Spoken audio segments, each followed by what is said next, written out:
Doctor, what would you say is one of the greatest innovations you've seen in the last 20 years in the industry?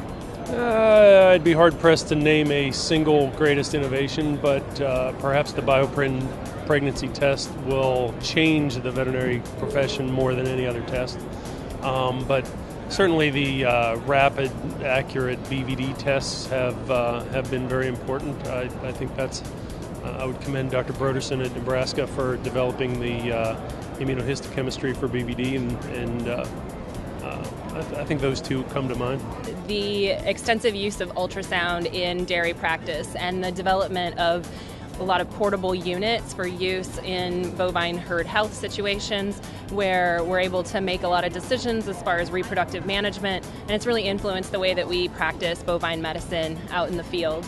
Better nutrition for baby dairy calves, and basically taking better care overall of the baby calf and getting better nutrition into those calves, and it's made a huge difference in terms of overall calf health and performance.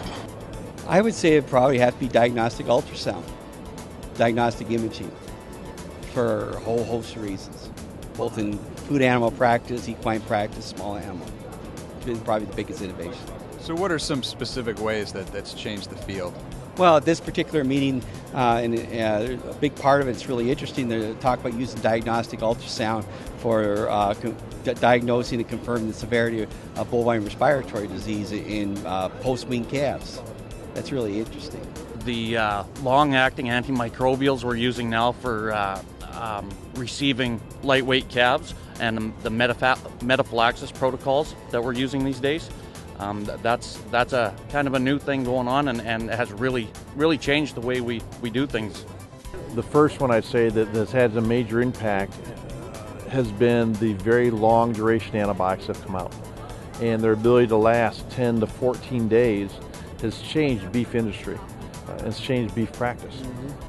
We now have guys that could never buy high-risk cattle that can now manage those cattle better. We've seen dramatic improvements in health in those cattle.